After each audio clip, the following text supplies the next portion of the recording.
Hi friends, welcome to my channel. आज मैं और एक कहानी लेकर आई हूँ आप सभी के लिए। तो चलिए सुनते हैं। अविनाश, तुम कब मेरी बात सुनोगे? आखिर मैं तुम्हारी पत्नी हूँ। काव्या ने गुस्से में अविनाश से कहा। अविनाश बिना बोले घर से बाहर निकल गया। अब ऐसा हर दिन होता है। काव्या अपनी सास सुलोचना जी की बहुत इज्जत करती थी, लेकिन सुलोचना जी हमेशा उसे नीचे दिखाने की कोशिश में लगी रहती थी।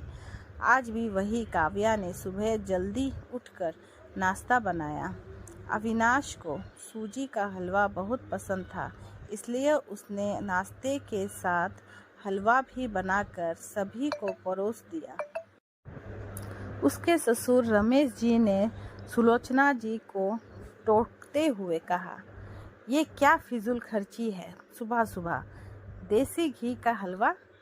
सुलोचना जी ने काव्या को डांटते हुए पूछा, क्यों बहू, ये देसी घी क्या तेरे मायके से आया है? माँ जी, वो उन्हें हलवा बहुत पसंद है, इसलिए थोड़ा सा बनाया है। यह कहकर काव्या अविनाश की तरफ देख रही थी। शायद वो कुछ बोले, तभी सुलोचना जी ने कहा, मैं सब जानती हूँ, मेरे बेटे का बहाना करके खुद खाने का मन होगा। अविनाश चुपचाप नाश्ता करते रहे। काव्या की आंखों से आंसू छलक गए। इससे ज़्यादा बुरा तब लगा जब अविनाश बिना हलवा खाए ही ऑफिस के लिए चल दिए। काव्या घर का काम समेटने में लग गई। इधर सुलोचना जी बाहर ड्राइंग रूम में बैठकर बड़बड़ाती रही।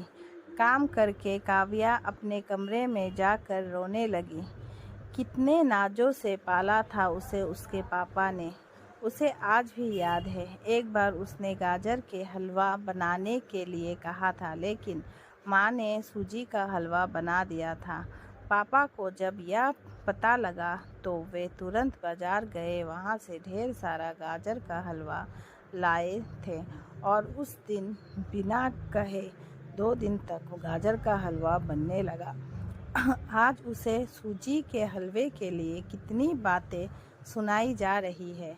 उसे गुस्सा सास ससुर पर नहीं, अविनाश पर था, जो कि कुछ नहीं बोल पाए। शाम को जब उसने अविनाश से शिकायत की तो वो सब इतना ही बोले, इस घर में केवल माँ की पसंद का खाना बनता है, आगे से मेरी पसंद का कुछ मत बनाना। काव्या ने अविनाश से बात करनी बंद कर दी। आखिर क्या कसूर था काव्या का?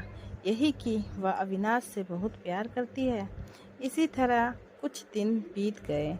एक दिन काव्या ने सुलोचना जी से कहा, माँ जी, मैं अपने घर जाना चाहती हूँ कुछ दिन के लिए। अगर आप कहें तो आज ही चली जाऊँ। कई दिन पहले माँ का फ़ोन आया था, कह रही थी पापा की तबीयत ठीक नहीं है। सुलोचना जी वहाँ जब भी जाती है तो 1 सप्ताह से पहले वापस नहीं आती। घर का काम कौन करेगा? तेरे ससुर और मेरा बेटा शाम को थक कर घर आएंगे। यहाँ उन्हें खाना भी नसीब नहीं होगा। मुझे तो चक्कर आ रहे हैं, मैं खाना नहीं बना सकती। जाना है तो 1 दिन के लिए चली जा। काव्या मन मार कर 1 दिन के लिए पीहर पहुँच जाती है। वहाँ पहुँचकर उसे और भी आश्चर्य होता है। भाभी, मम्मी पापा कहाँ गए? काव्या ने घबरा कर पूछा। उन दोनों का घर में मन कहाँ लगता है, तीर्थ पर गए हैं, ना जाने कब आएंगे। वैसे तुम कितने दिनों के लिए आई हो? क्योंकि मुझे भी अपने पीहर जाना है। संगीता भाभी का यह व्यवहार देखकर काव्या चौंक गई। क्या ये वही भाभी है जो उससे बहुत स्नेह जताती थी? काव्या सोफे पर बैठी सोच रही थी। अच्छा, वो जो भैया ने मकान के पेपर साइन करा लिए थे, मैंने अपना हिस्सा छोड़ दिया था। शायद उसी साइन के लिए मेरे से प्यार जताया जा रहा था। काव्या उठकर खड़ी हो गई। भाभी, मुझे कुछ काम याद आ गया, मैं फिर आऊँगी। कहकर वह तेजी से घर से बाहर निकल गई। पीछे से गेट बंद होने की आवाज़ से वह समझ गई कि उसके जाने से भाभी को कोई खास फर्क नहीं पड़ा। भारी कदमों से चलते हुए वह मंदिर पहुंच गई, क्योंकि शाम से पहले यदि ससुराल जाती तो सुलोचना जी उससे कई सवाल करती। मंदिर में जाकर उसने भगवान के दर्शन किए, बस ना कुछ मांगा ना कुछ बोला। भगवान के चरणों में शीश नवाकर वह बाहर आकर बैठ गई। तभी सामने के पेड़ के नीचे उसे अपने माता पिता बैठे दिखाई दिए। काव्या भागकर उसके पास पहुंची। काव्या को देखकर उसकी माँ रोने लगी। बेटी तू यहाँ कैसे? पापा ने पूछा। वो छोड़िए, ये बताइए आप यहाँ कैसे? आप तो तीर्थ यात्रा पर गए थे। काव्या के सब्र का बांध टूट गया। उसकी आंखों से आंसू बह रहे थे। बेटी तेरी भाभी ने तुझसे झूठ बोला है। बिजनेस में पैसा लगाने के लिए तेरे भैया ने मकान अपने नाम करा लिया। मकान के कागज गिरवी रखकर साहूकार से कर्ज ले लिया। उसके बाद हम बोझ बन गए, हमें घर से निकाल दिया। पापा अब क्या होगा? काव्या ने रोते हुए पूछा। बेटी तू चिंता मत कर, हम कहीं वृद्धा आश्रम में चले जाएंगे। तू अपनी ससुराल जा, वहाँ किसी को यह बात मत बताना। अपने माँ बाप को इस हाल में देखकर वह उन्हें अपने साथ ले जाना चाहती थी, लेकिन जहाँ उसकी कद्र नहीं है वहाँ माँ बाप की क्या इज्जत होती। भारी मन से काव्या ससुराल की ओर चल दी।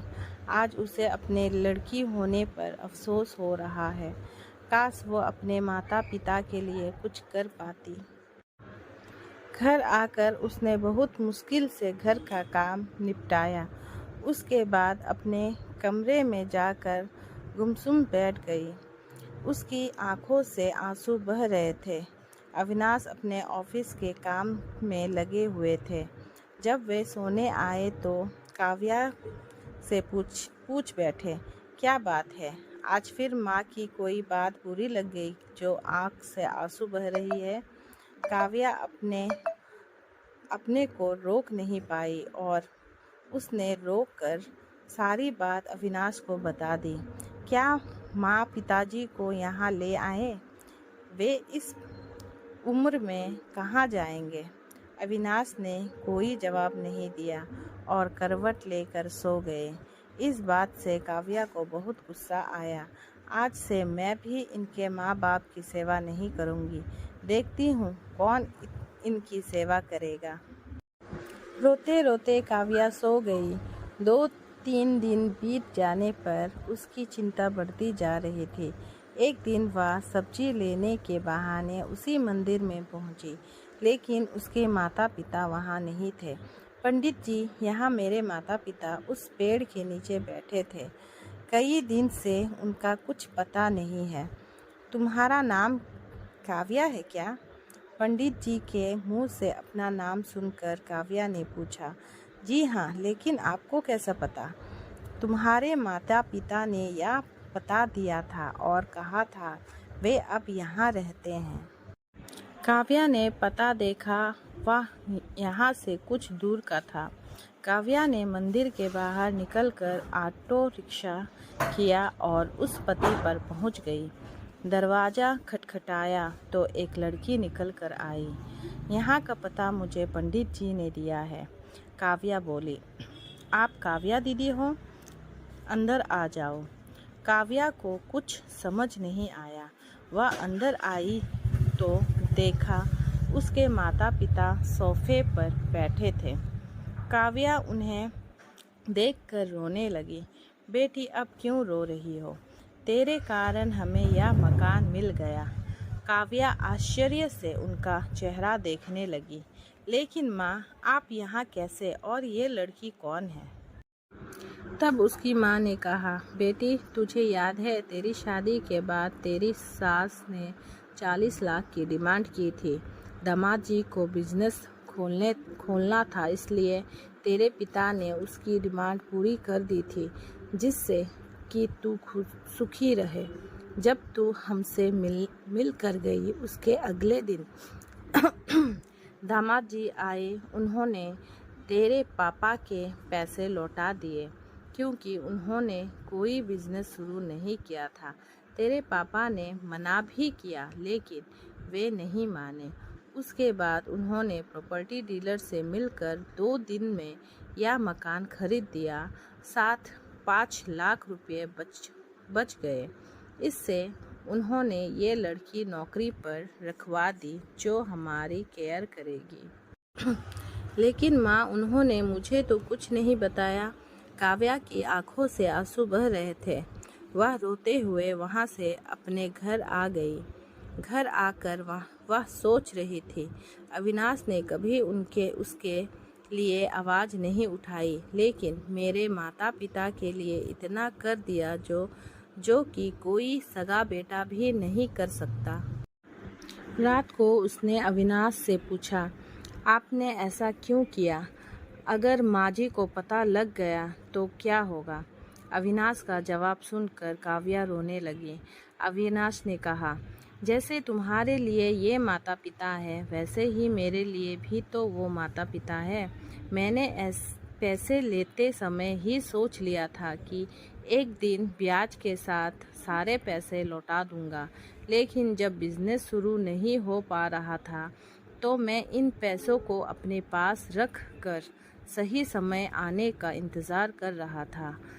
अगर मैं तुम्हारे माता पिता को अपने घर ले आता तो उनका आत्मसम्मान हर दिन उन्हें धिक्कारता। बेटी के घर वे रहना पसंद नहीं करते, वे अपमानित ना हो, इसलिए मैंने ये सब किया। अविनाश, मुझे माफ़ कर दो। आज तक मैं तुम्हें गलत समझती रही। तभी पीछे खड़ी सुलोचना जी बोली, बेटी, वह पैसा हमने उधार लिया था, वह तुम्हारे पिता की अमानत थी। मैंने और अविनाश ने पहले ही फैसला किया था कि ब्याज के साथ तुम्हारे पैसे लौटा देंगे। चल अब सो जा। सुबह नाश्ता टाइम पर नहीं बना तो अच्छा नहीं होगा।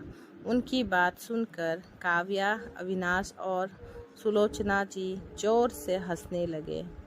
थैंक यू दोस्तों, यहाँ पर ख़त्म होती है ये कहानी। और आप सबको कैसी लगी कमेंट पर ज़रूर लिखिएगा और मुझे सब्सक्राइब करना ना भूलिएगा। तो चलती हूँ, बाय बाय।